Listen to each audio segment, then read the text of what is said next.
Welcome back to the Immigration Answer Show. It's your boy, Jim Hacking. Hope you all are doing well. This is episode number 385 of the Immigration Answer Show. We have offices in St. Louis, San Diego, and Washington, D.C., but today I'm coming to you live a little bit early from Nashville, Tennessee, Music City, Tennessee, and I've had a fun and exciting day. I was admitted to the Middle District of Tennessee in a very nice ceremony today. That marks my 30th 30 federal court that I'm admitted to allow me to file lawsuits. Hey, I see everybody's already leaving us comments, and I appreciate that. And we already have people entering the waiting room, so that's really great. Let us know where you're watching from. Let us know what you're thinking about. Marvelous is rooting for those Knights to beat those dirty Panthers. I have to admit, I'd be happy to see the Golden Knights lift Lord Stanley's Cup. That would be fun for everybody in Las Vegas. I always root for expansion teams.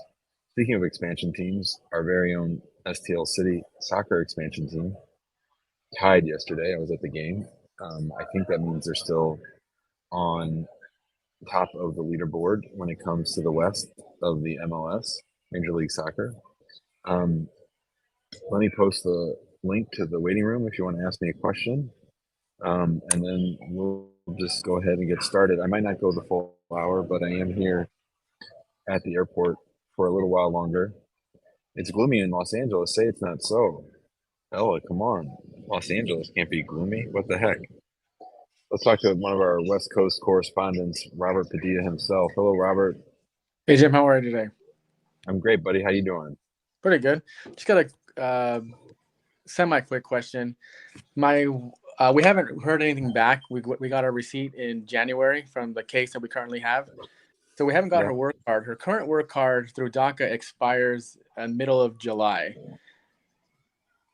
I know that's a touchy subject because it's kind of expensive. Should I wait until the beginning of July to resend that application?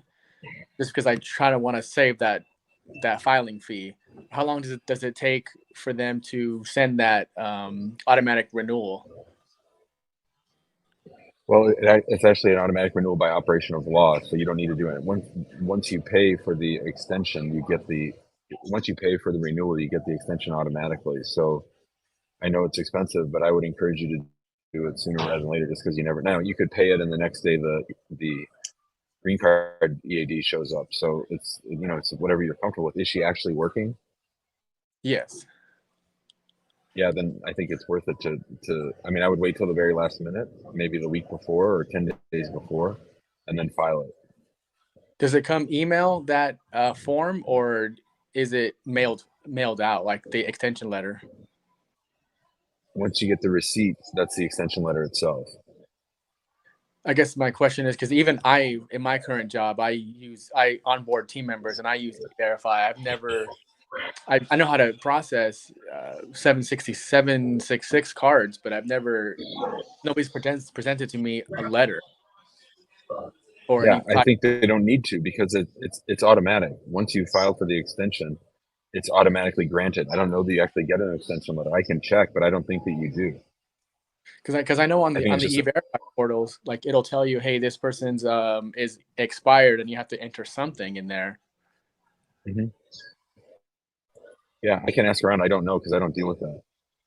All right, and then my only other question is, if somebody let their DACA lapse, can they renew it, or once it's lapsed, they're not.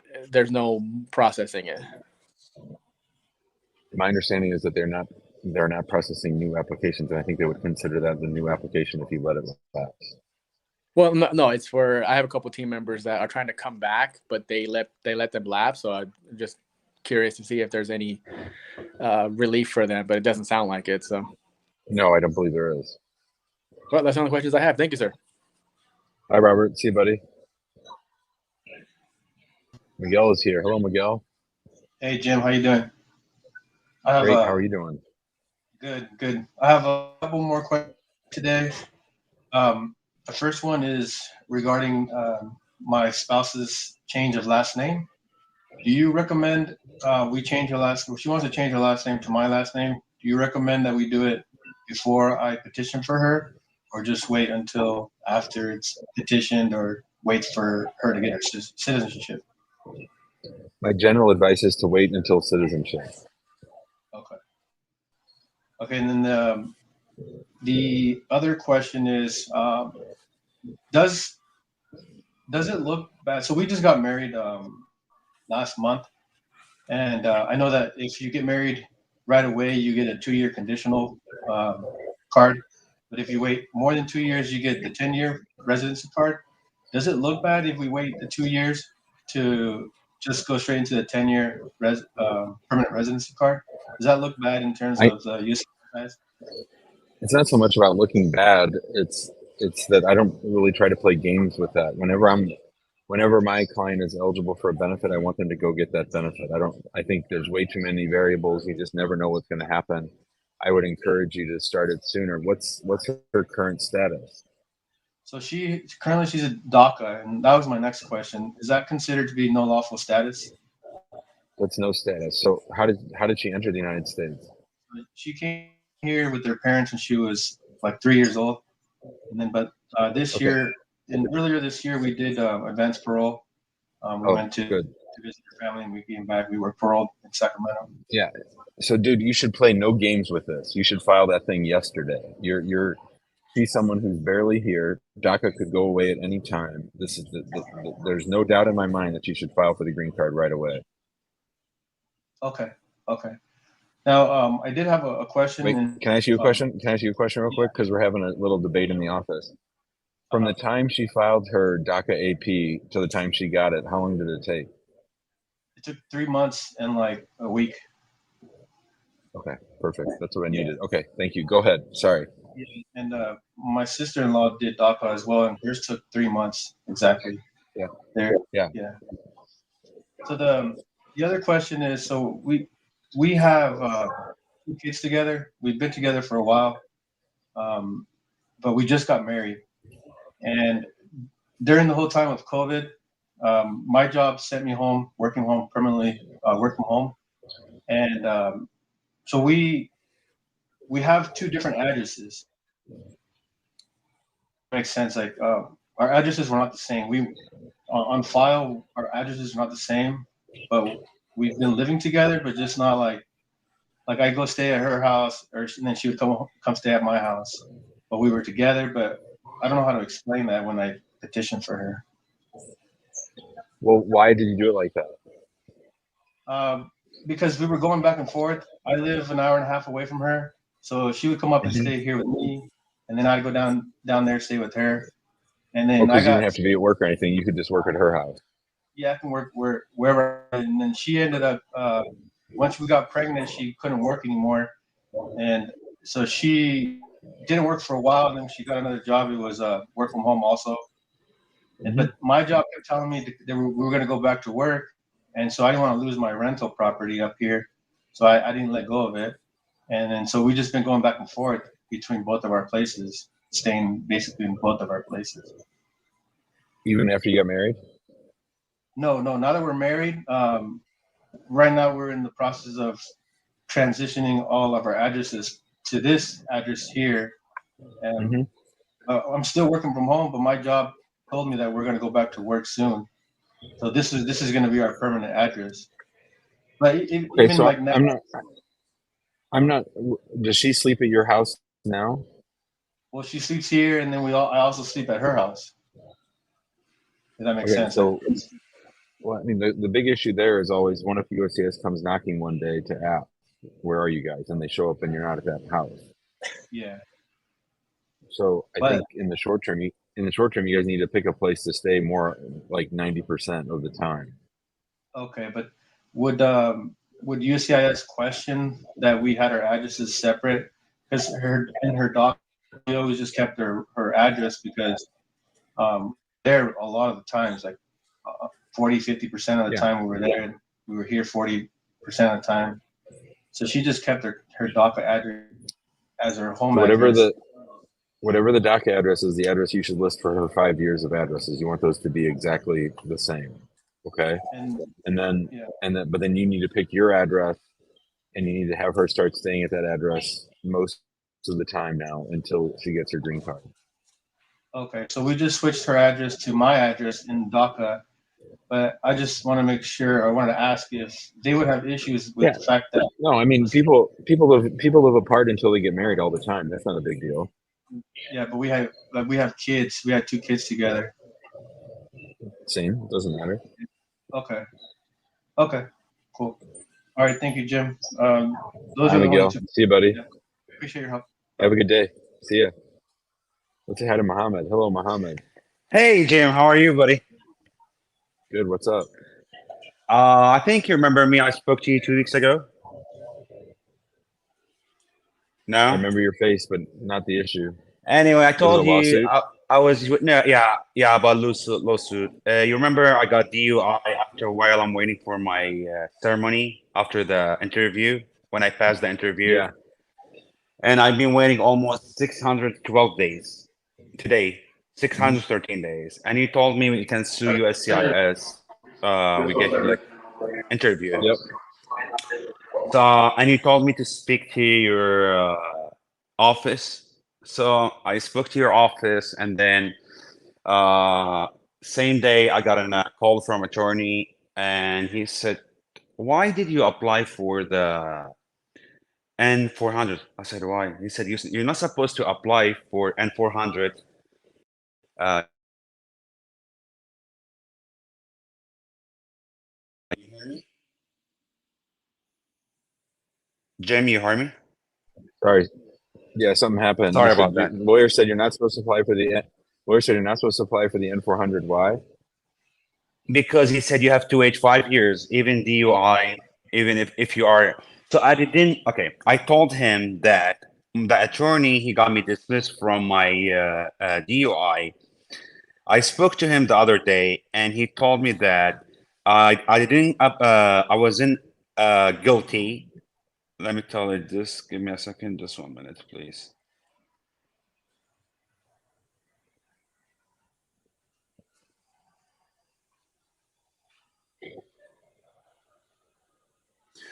So he tell. I wasn't guilty.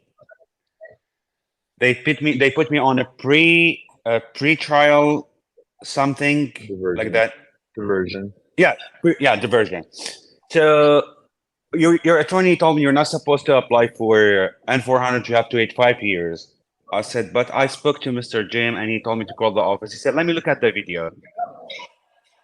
And he said, but I still saying you cannot get you shouldn't apply for the N400. Well, Anyway, long short story. hold on. You had already applied. You applied before the Yeah, DUI, right?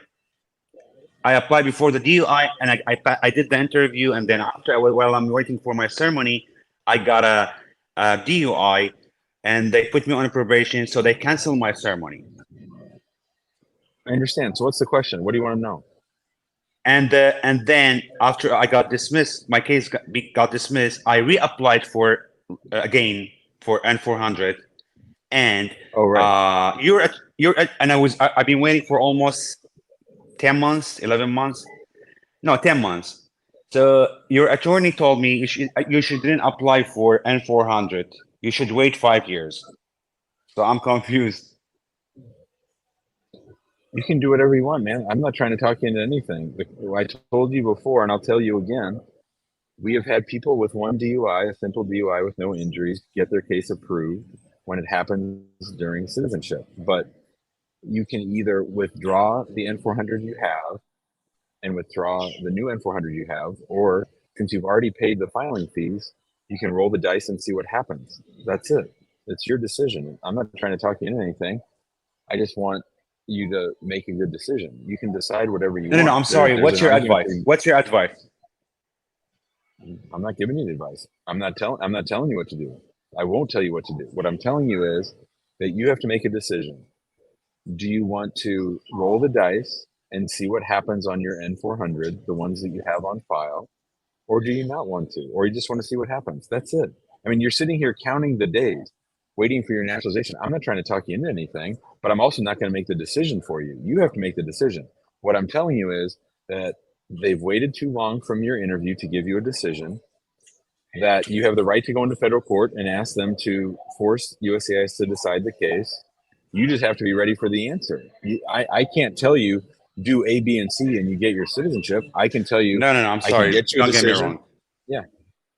Yeah. My question is, I'm asking you as an attorney, what's your advice to do? Wait, sue them, or withdraw it and then reapply, or wait 5 years? What should I need to do? I don't know.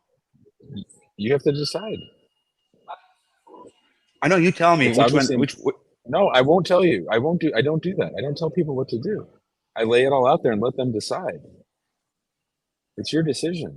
I think there's a great argument to not do anything and just let the cases see what happens. I think there's a great argument to withdraw the cases. And I think there's a great argument to file a lawsuit and figure out what they're going to do. No, so if I withdraw the case, I wait 5 years, or what to do? 5 years from the end of probation. Yep. Okay, and I can sue them. That's a long time. It's a long term. Or I can sue them and then see what they're gonna answer. But they have to put me on interview. You already had your interview.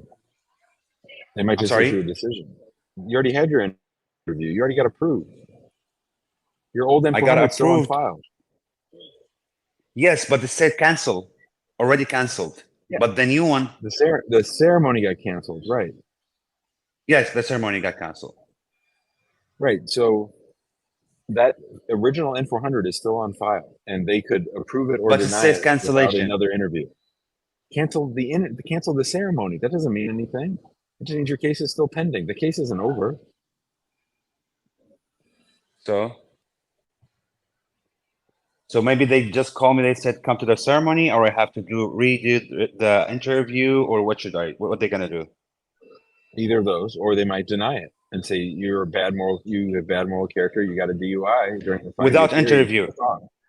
They could. Anything's possible. Anything possible. So I just wait or sue them or what? I don't know what to do, seriously. That's right. Well, I know because you've called 3 times and you called my office. You have to decide. We're not going to decide for you. No, your office told me you shouldn't. You never. I told you that. I told you shouldn't have filed the second case. The second case was silly. That was dumb. You just pushed the first case. You don't file the second case. Filing the second case didn't do anything. Oh, second case didn't do anything. My office told you that. I would throw it in the lawsuit just because it shows you're really, really trying to get your citizenship. No. I never tell the clients what to do. I just lay it all out there. I make sure they understand, and then they get to decide. So I just wait. I don't know. Okay. It sounds like you're not ready. Whenever you're ready, you get sick of waiting. Let me know. I'm not. We got plenty to do. I'm not trying to talk you into anything. All right. Thank you, Jim. Bye, Mohammed. See you, buddy. Bye-bye. Thank you. Bye. Yeah, so I'm never going to tell people what to do. That's not my job. My job is to educate my clients, tell them what I've seen, tell them what I think what happens. Is it true that I've seen people get their citizenship after a DUI? Yep. Is it true that I've seen people not get their citizenship after serious traffic accidents? Yep, that's true too. I can't think of someone who got their citizenship denied for DUI, but that's because I probably wouldn't have filed it. If somebody came to me and said, hey, I'm thinking about filing for citizenship, but I have this DUI, I would say, I wouldn't file that sucker. I would just wait, unless you're someone that is willing to roll the dice. Now, the one that I got approved was a 3-year case. It was a 3-year marriage case. And I laid it all out there for the clients, and they decided to roll the dice, and he got approved for his citizenship. So it's like poker. You want to go all in, or you want to keep waiting. So I can't make that decision for people. My name is Jim Hacking. I'm an immigration lawyer practicing law throughout the United States. I have our offices in St. Louis, San Diego, and Washington, D.C. We're all having fun here. We're all learning. We're all sharing information about the immigration process. If you haven't already, let me know where you're watching from. Let me know what's going on. If you have a suggestion for Muhammad, I'm sure he would appreciate it because he's still in the waiting room. I can see him in there, and I know he wants someone else to decide for him. He's tortured. He's tortured by this, but clearly he really wants to know. He knows it's 613 days. 613 days. That's a long time. So do you think he can sit for another 5 years? I don't know. I don't know. That would sort of drive me crazy. But we shall see. If you guys have suggestions for old Muhammad, leave it in the comments. We might even take a poll. What do you think? Is Muhammad gonna tune in next week to see if Muhammad files a lawsuit? I don't know. We'll see. All right. Let's go to. Let's see. I was gonna go to Zayd, but now he's gone. Let's go to Didi. Hello, Didi. Didi, are you on mute? Sorry. How are you doing, Jim? It's okay. I'm doing well, Didi. How you doing? I'm doing great. The last time I was on your show, USCIS sent me a request for evidence, and my husband and I did send the request of evidence about 2 months ago, and still on the case status on their website or whatever, it still said they've sent a request for evidence, which we have already done it. We haven't heard anything from them, whether they have received it or no. But my attorney said he has sent it on Yeah. on time. So I don't know. So first question is, does the attorney have proof of delivery? That's always a big question. Does the attorney have proof of delivery? Didi, are you there? Yeah, I'm there. I'm here. Sorry. So the question is, does the attorney have proof of delivery? That's always my first question. Yeah, he said he has delivered it, and I asked him how is he gonna know that they have received it, and he said he has the tracking. Yeah, okay, good. So he has a tracking, okay. And this is a marriage-based green card case, I guess? Yes, And are you the petition? Are you the U.S. citizen? Or are you the beneficiary? I am the beneficiary. And what's the original filing date of the I-130? September 2001. 2021. Yeah. So it's getting to be a sort of old case. And what did they ask for in the request for evidence?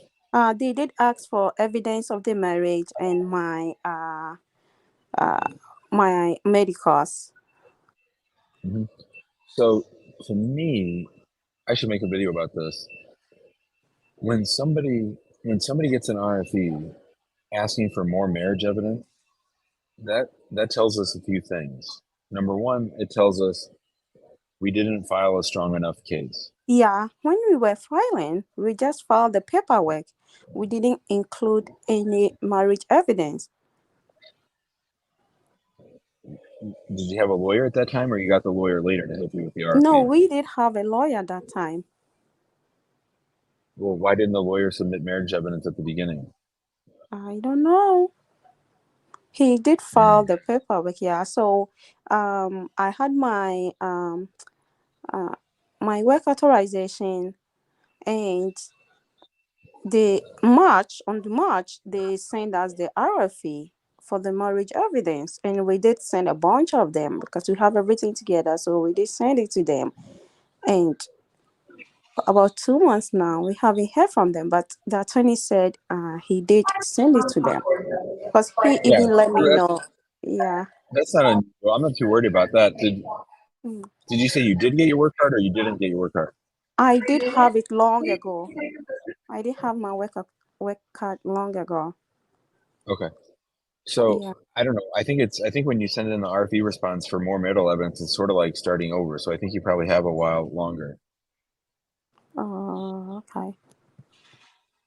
I mean, but that's why you always want to file as much as you can at the front end, so you don't get, because when you get a request for evidence, your case goes off in another direction, and then the response has to get it back on track. So it's like you've gone off track, and now the RFE response is trying to get it back on track. So And that's what? really troubling. Yeah, and my city was Baltimore, but the Mhm. RFE they asked me to send it to another field office. Oh, that's just because they're trying to move cases. Oh, okay. I wouldn't worry So about that I too much. shouldn't worry about like my problem is I just want to know if they have received it. That is my problem because there was a deadline, and So that there's a rule in the law that they teach you in law school called the mailbox rule. And the mm, mailbox rule says that if a package is properly addressed Mm, and here it was tracked, as long mhm. as he sent it to the right address, then we can assume that they received it. Okay. Yeah. Okay. All right, thanks, Dee Dee. You're welcome. Thank you. Bye-bye. Yep, let's say hi to Miriam. Hi, Miriam. You're on mute. Oh. Can I turn off my camera? Yep, you're off. Alright. How you doing? I'm fine. Um, my mom was denied on. Hold on, let me pull up. So my sister applied for her, and she was denied based on fraud allegation of fake visa to enter the United States. So my sister hired a lawyer, and the lawyer said, when the lawyer reached out to the state, they basically said they don't have any records of her. So your sister filed an I-130, but your sister's a U.S. citizen, and she filed an I-130 petition for your mother. Yes, And did USCIS approve the I-130 or did they deny the I-130? they approved it until she got to the interview at the At the car. embassy? Then, yeah, What then embassy? they in Senegal, Dakar. And oh, my favorite, Senegal is one of my favorite countries. Did you know that? That was my first client ever was from Senegal. I'm from Gambia. Oh, so no fun for you. We like Gambia too. Okay, so so mom shows up at the embassy, and then what happens? So when she got there, they basically denied her. They said they don't have any records of her entering the United States because she That was doesn't make living. sense. She was here before, and then she had us. Then she left. When we was trying to bring her back, when she got there, then she got denied at the embassy. So mom came back in the day, like what, in the 90s or something? Yeah, I think it was 1960. From 1960. Mom came to the United States in 1960, Yeah, and they're denying her because there's no records of her having come, and they're saying she's lying or something, or they actually have evidence of fraud. they said it was fraud. The visa that she had got, they said it was fraud. Did they give her a piece of paper? What did it say? Um, I don't think so. Well, they have to. They have to give her one piece of paper. Can you find it and send it to me? I'd be interested in this case. This is an interesting case. Okay. Oh, for sure. Look for. I'm gonna tell my Do you have our sister. email? Do you have our email? Yeah. I'll put the email in the comments, okay? Okay. And just say, my name's Miriam. I was on the show with Jim on Monday at around the 28-minute mark. And then we'll go Okay. from there, okay? All right. Thanks, Thank Miriam. you. That sounds crazy. All right, our old friend Zaid's here. What do you say, Zaid?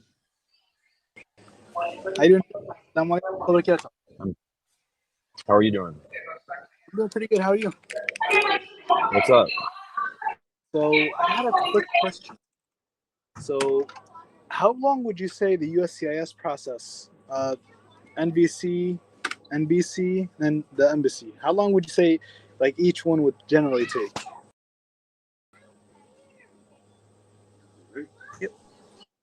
If you do it right, about 10 months to a year at USCIS, 3 to 4 months at NBC, and then it depends on the embassy and how busy they are. It could be anywhere from 3 months The to a Jordan. year and a half. Yeah, so that's another year at least. A year at waiting for the interview? Mhm. Aman's really busy. They're handling interviews for all these other countries like Iraq, right? So I mean, you can ask people in the comments to chime in on Aman, like how fast they get their interview, but it's pretty darn slow. I know that. Yeah. Okay. Well, thank you very All much right, for your help. bye Zaid. See you, buddy. All right. Let's say hi to EG. What do you say, EG? Hi, Jim. How are you? I'm great. How are you doing? I'm good.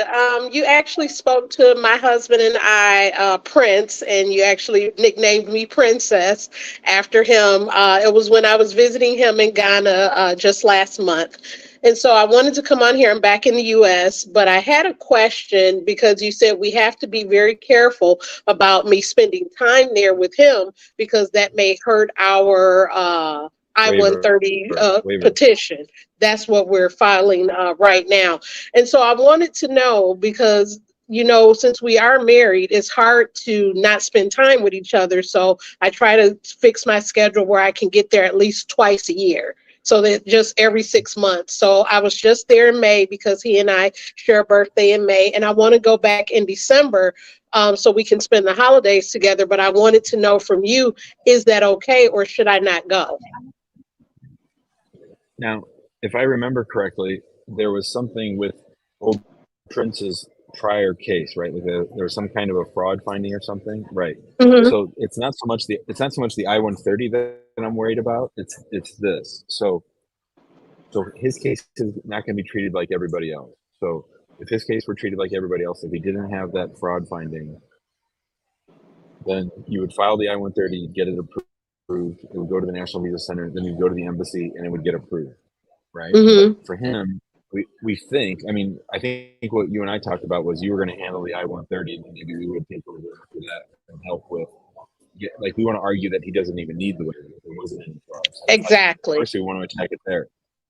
But the reason I don't want you going over to see him, or I shouldn't say that, the reason why it wouldn't be helpful to your situation for you to go visit him too often is that if you do need a waiver, one of your arguments is going to be that it's a hardship on you It is. to well, hold on, it's a hardship on you for him to be stuck over there, and they understand there's general hardship when somebody marries someone from overseas, so it has to be more than that. And so if you're going to, I mean, let's just say if we put it on the spectrum, one end of the spectrum is you go and you live there until the day he gets his visa, or you don't go there at all starting now. Which do you think would make the waiver case stronger? You living there with him? I mean, because if you live there with him, then we have a hard time arguing that it's hard for you to live there with him, right? So Right. anytime you spend more in the United States, and we can demonstrate that it's a hardship for you to pay to go and to, you can only go for a week or so. I can live with a week or something, but the more regular you go, I hate to say it, every time you go, it makes the waiver case a little bit weaker. Okay, understood. Typically, when I go, again, it's only every 6 months. I'm only there 2 weeks because the position that I'm in now, because I teach adults here, I can only be gone for 2 weeks. So I'm never there longer than that. Yeah, so there's other things you can do to start establishing hardship now, but for some of those, I probably wouldn't want to talk about those on camera so much, Okay. just because I don't want to mess up your case or anything. So just maybe if I were you, I'd spend some time researching what's the standard on the 601 waiver, which is what you're going to need. Maybe Hmm. need a 601 waiver, and just looking. I think I even have videos on how to make your 601 case stronger. If not, I should have one, and I could make one. Okay. Okay. Well, we also did I believe it's the is it the FOIA request that you told us about? So we've already submitted that. We've already received a response. They told us we should have a final answer or documentation that we requested by the end of this month. They gave us a completion date of 6/28. So that's what we're waiting on because we requested the paperwork from his 2012 case so that we can review it to determine if we even need that waiver or not, to see if they were justified in doing the denial for our K-1. Don't hold your breath. They're notorious for taking extra long on FOIA. Ah, goodness. Okay. That's all right. Well, You're not going to need it anytime soon, so it's all good. okay. Well, I Thank you, appreciate it. G. That's what I wanted to know, if I could go in December. So it sounded like I shouldn't go. So we'll just sit tight. Bye, Princess. Thank you. Bye, Jim. See ya. Bye. All right. Let's see. I saw our friend Kapil's here. Hi, Kapil. Hi, Jim. How are you? Good, buddy. How you doing? Yeah, I'm good. So I'm 14 days away from 1 year mark since I filed I-485. Would you suggest filing the lawsuit very soon? I, th- I thought we were all ready to file the lawsuit, and then you got good news and didn't need it anymore. That was for EAD and AP. This one is for green card. Ah. But I've been working, traveling, and they let me in all the time. So, is there any reason for me to file it soon? I mean, the only thing, I have a video on this, which is like, hey, dude, your life doesn't change all that much on the day you get your green card. Like, if you have advanced parole and if you have work authorization, day to day, life is pretty similar. And unless you're really in a hurry to go get your citizenship, then I would sort of just let it ride. I think you're fine. Okay. And how's And the timeline looking at? I think your case is going to get approved without an interview, and I would say it's probably going to be sometime in the next 2 to 3 months. 2 to 3 months. Okay. All right. Yeah. Thank you. Bye, Kapil. See you, buddy. Keep us posted. All right. Lorraine has a question that I can answer pretty simply. So Lorraine wants to know, how do you file a FOIA? So USCIS has a form. You can file it online. It's called a G639. I think I have a video on this. G639, Freedom of Information Act, FOIA. And when you get to the part about what do you want, you say all immigration documents. The rest of it is just a matter of putting in your address and your phone number and all that good stuff. So it's pretty easy. You don't need a lawyer, and you can file it online. And actually, online is faster than paper. So do it that way. All right. Let's say hi to Rohma. Hi, Rohma. Hi, this is Rahma. Can you hear me? I got you. How you doing? Doing good. How are you doing? I'm great, thanks. So I have two questions. It's like part A and part B. I was employed by a firm in New York, and on May 16th, I was laid off. But the company, because of NYC 1 Labor Act, continues to pay me until the 15th of August. So the first question I had was like, when does my 60-day grace period start? Because I've been hearing conflicting news regarding when the company actually withdraws from the USCIS and when do they actually like stop paying me. So my first question is like, when does my 60-day grace period on H1B actually start? My understanding is it starts when you stop working, even if they keep paying you. That's the safer, more conservative approach, is to treat it as the day that you stop working. Okay, makes sense. And then my second question is, my husband here is on day 1 CPT F1. Would you recommend that before my 60 days end, I move to F2 and then try to keep interviewing and move back to H1B?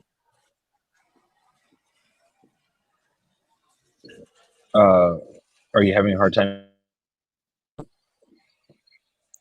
Yes, I'm still interviewing, and I like by I guess like 2 months would be July 15th. It would be really hard to say that I'll have an offer by July 15th because companies do multiple rounds of interview and it's taking very long to schedule. Well, if you watch this show and if you're asking me about first day CPT, then you probably know how much I hate first day CPT. So it sounds like going to F2 if you don't find something is going to be your only option. So yeah, I would say so. I mean, you could also go try to change to a B1, B2, but I don't like that either. I'd rather you just go with the F2. Okay, makes sense. And is it something that you guys are able to help out with? Sure. Okay. Should I just email the email on the chat? Yep. Okay. Yeah, just say my name's Rohman. I was on the show with Jim on Monday, and he said that we could help changing from H1B to F2. Okay. And then, sorry, one other just follow-up question. You're fine. Thank you so much. Do you think it's okay, or will it be seamless to switch from F2 back to H1B?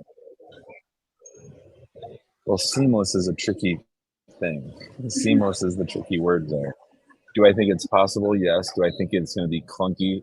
I think it's going to be clunky because you'll probably find a job before your F2 change of status gets approved. So it's going to be, we're going to have to talk all that through, and we might want to. Do you have a valid H-1B stamp in your passport?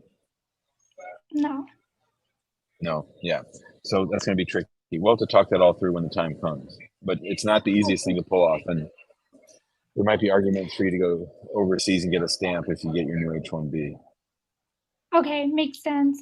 The other thing I learned about just today is that USCIS is doing premium processing for F2. Oh, I don't know about that. That might be true. I don't know. Okay, that just came out today. So yeah, but we can I will email you and we can walk through. Yeah, just tell him, send the email on to Jim. Jim said send the email on to him. Okay. Okay, sounds good. Okay. Thanks, Rahma. See ya. Thank you so much. Okay, bye. Bye-bye. All right. I saw some other questions and even some bad advice. So, will filing a FOIA slow down your case? It can, especially citizenship. So, if you have a pending N-400 and then you file a FOIA, what we've been told is it literally takes you out of the line, even if you do it right before the interview or right before the ceremony. We've had probably one or two instances where people had a pending case, made a FOIA request, showed up at their interview, and then got told that the case was delayed because they had filed that FOIA. So either file the FOIA beforehand, or be worried that you're going to lose out for that delay, because it's going to get delayed. All right. Oh, and somebody else asked. I saw a question about. Oh yeah, here it is. Where's the video you said you did about remarrying before being a citizen? So that video is probably 3 weeks from coming out. I've been shooting a ton of videos.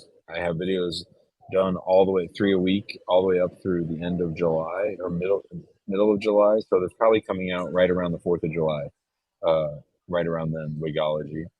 All right. All right. Anish is here. Hello, Anish. Hey Jim, how are you doing? Great. How are you doing, bud? I'm fine. I'm fine. What's wrong? So, yeah. So, my parents applied for a B1, B2 visa, and they denied it under 214G, 214G. For it's probably for because of the fact that they think that they have immigrant intent. So they have both Right. been retired from work, and I'm also a green card holder. So they So think they you're got they think you're getting they think you're getting close to being a citizen, and then you would just sponsor them if they would just come and stay and wait until you become a citizen and then apply for a green card. No, I have a 2-year green card, so I'll be completing 6 months on the 2 years this month. So Yeah, but what I'm I saying is they yeah. think your parents would come on a visit visa and not go back on time and just wait for you to become a citizen and file for them. Oh, yeah. So I don't know, like what should I do, like in this situation? Should I, because is there any way that, because they have roots back in my home country and they don't have any intention to stay back. They just want to see me. It's because it's been about like 7 or 8 years since I've met them. So uh So if they with a don't 2-1, yeah, good. they don't care. They don't care. And so they could Yeah, I apply know that. again, but I think it's just going to get denied. I think you really only get one shot at it. They can try again, but like I said, don't get your hopes up. So is there something different that your office can do, in terms of? We don't handle these because we don't handle visit visas because they often get denied and then people get mad at us. Oh, okay. So yeah, I was just thinking if there's something that we can do to change the case a bit. I'll probably provide more evidence of home country assets and all that, and they would return back. They can certainly try, but I would wait at least 6 months. If you turn right around and reapply, then it looks like you're way too eager, and that actually hurts your chances of coming back. Oh, 6 months. Oh yeah, they can do about 4 to 5 months. Yeah, for sure. 5 months of wait. Thanks, Anish. See you, Yeah, buddy. thanks, Jim. All right, buddy. All right, DT's here. Hello, DT. It's not Donald Trump, is it? Hello, Jim. How are you? Great. You hear me, Jim? What's up? Yeah, go ahead, DT. So, thanks for having me. My case is that my wife is a U.S. citizen, and we've been married for 3 years, almost 3 years. And she filed the I-130 petition for me a year ago on March 2022, and the petition got approved actually March 2023. So our case is now with the embassy. We prepared all of our documents, but we didn't submit them yet because 3 weeks prior the approval date, we had a new baby. So we need to know if we can bring our new baby with us to the US if my case get approved and everything goes well through the embassy. Wait, so your spouse is living overseas with you? Yes, we both are living abroad, overseas. Is your kid a U.S. citizen? No, my wife is a US citizen, but my kid is not. You're sure? Yeah, because my wife didn't live for more than 2 years over the age of 14. She only lived for 12 years. And yeah, so she cannot transfer the citizenship automatically.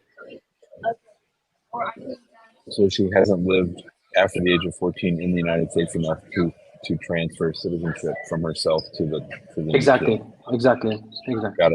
Got it. Okay, so then you're gonna hate to hear this. Do you know what has to happen? I don't know. That's why. She has to file an I-130 for the kid. We did that actually. It's like We starting did that. over. Oh, We did that. okay. But actually, So- I've dropped a question on justanswer.com, and they said that the baby does not require a visa.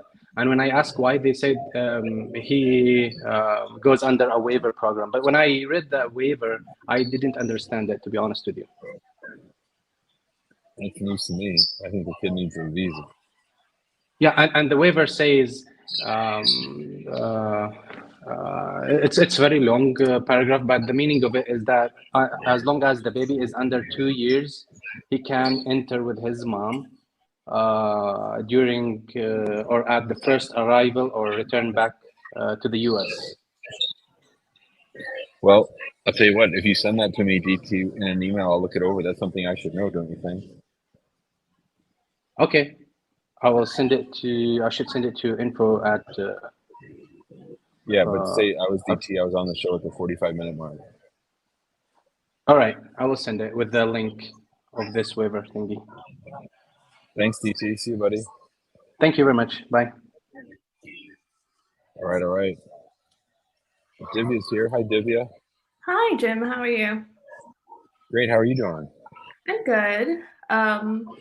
So a little bit about my story. So I came here on an F1 visa about 5 years ago. I got married actually last month. I had to apply for an extension, so I got my extended I-20 and everything. But I was wondering, we have not filed the I-130 yet, and I wanted to know because I know you had to file like a document to get like employment authorization to work in the US, but I'm wondering, should I do OPT or should I do that instead? Both. Am I allowed to? Let's talk it through. So, when did you start your studies? I started in August of 2018.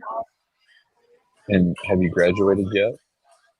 I walked in graduation. However, I haven't gotten my diploma because I have like a process to complete. So I'm doing that over the summer, and I should be done by August. So you would apply for OPT sort of in the late summer? Yes, I'm gonna. Well, if I were to apply for OPT, it would be like at the end of July. I'll start the application because I know it takes a while to go through it. And do you want to be able to work as soon as possible? Yes. So you should file. And then why haven't you filed the I-130 yet?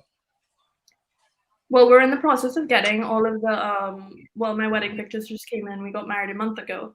So we're kind of like pooling together all of the evidence that we have. So we're about to So file it maybe this week or like next week.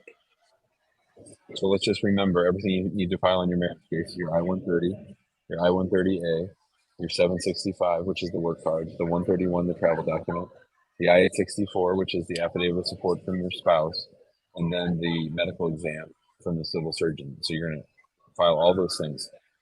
My suggestion would be to also apply for OPT, because you're going to get that work card off OPT a lot faster than you are based off marriage. Okay, no problem. And then for the affidavit of support, my husband got an offer letter and he's going to start working next week. We just both graduated together from the same university. So would that kind of count as like support, or would we need to get someone else? So you're saying your spouse has made less than $25,000 a year on his taxes for the last 3 years? So my favorite I when was there's going to school the on mystery a sidekick. yeah. The mystery sidekick next door. That's always my Yes. favorite. Go ahead. So I was going to school on a GI Bill, and you don't report that on a Tax return? tax returns. And then also I have a VA disability as well, but you also don't report that on the tax returns. So yeah. So thank you for your service. Hey, thank you for your support. For sure. You have filed 3 years of taxes the last 3 years? Yeah. Yes, I have. Okay. You're going to need a co-sponsor. So the letter, Yeah. the letter isn't actually important. I would get the affidavit of support done too and include that from the co-sponsor. So you need an affidavit of support from you. You have to be the main sponsor, and then you have to do an affidavit of support from the co-sponsor. Got it. All right. Thank you. And then one other question I had. We tried to change my last name at the Social Security office because I did work while I was in school for a little bit, and I do have my Social Security card and everything. But they told me that I can't change my last name. So I was just wondering, like, they didn't really have a lot of advice to give me. So I was just wondering, how could I go about changing my last name? My advice is wait until you get your citizenship. Okay. Oh, hey. Okay, cool.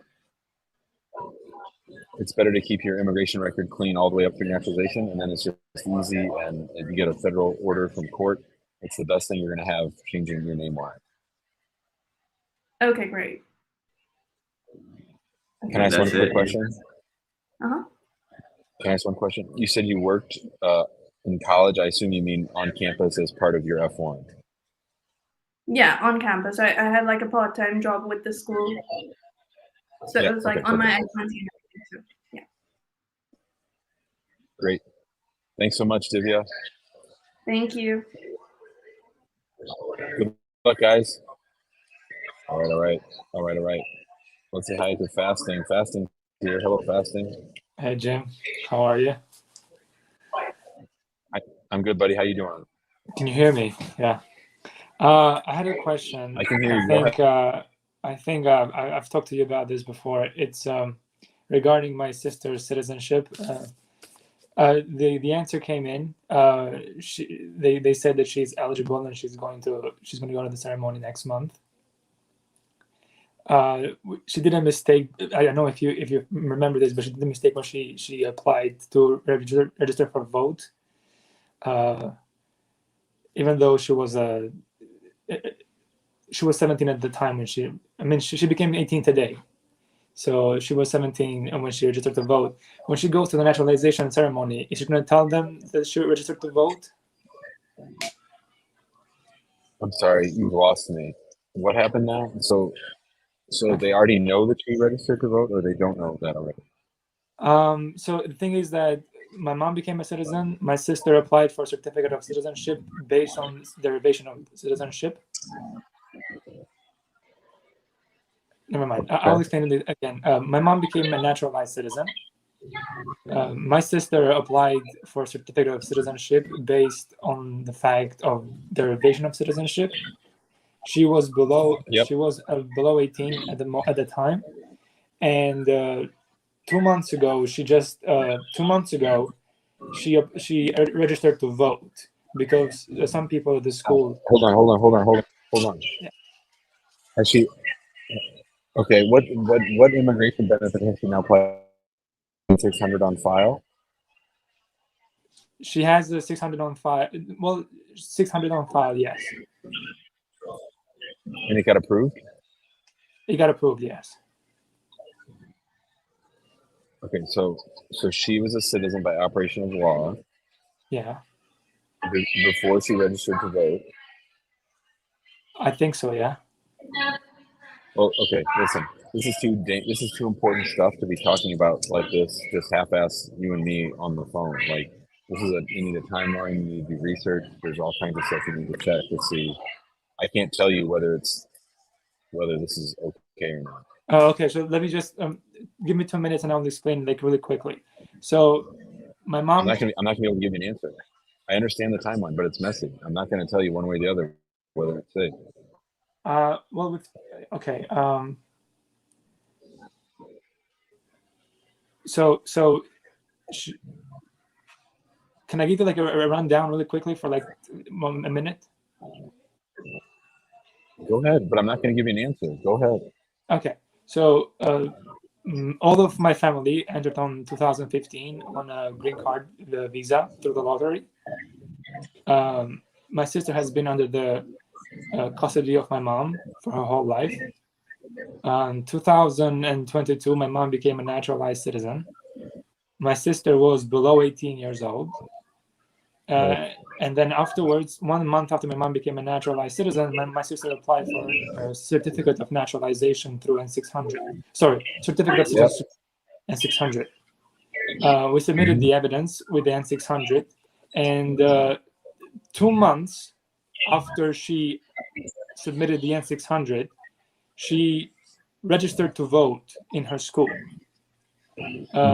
She was still under 18, and the thing is that 2 days ago the N600 was approved, and she has a ceremony now. She has a ceremony. And my question is, I was always concerned that the registration to vote would somehow disqualify her or would be called like a crime. And my question is, when she goes to the interview next month, when she goes to the ceremony next month, is she going to have to tell them that she registered to vote? And is that going to be a penalty for her? I don't know. I don't believe they asked that question. Because when you're receiving an N600, it's not like an N400. When you file an N600, you're not changing from one status to another. An N600 is simply documentation of the status that you already have. So my gut tells me they're not going to ask. If they ask, she has to tell the truth. But even if they find out the truth, I don't even know if it was legally operative until she turned 18. And I also don't know if, I think she might have even had the right to do it because she was a citizen the moment. My understanding is she was a citizen the moment your mom naturalized. If she was in your mom's custody. But I'm not prepared to tell you 100% for sure that I'm right because we're just talking on the phone and we're just talking on the show. Can I send you an email about that? No, because then I'm just going to do research for you and I'm getting liability. I don't want to. I understand. Okay. Can I hiring you? Would that cost like how much? No. We don't do those research memos anymore because we're getting paid a little bit to do some research, but we're buying liability. So all I can do is sort of tell you general information, and then you have to decide. I gotta go. Okay, thanks. All right, everybody. That'll do it for today's show. I'll be back tomorrow. I think tomorrow's at 3:30 p.m. Central. 3:30 p.m. Central.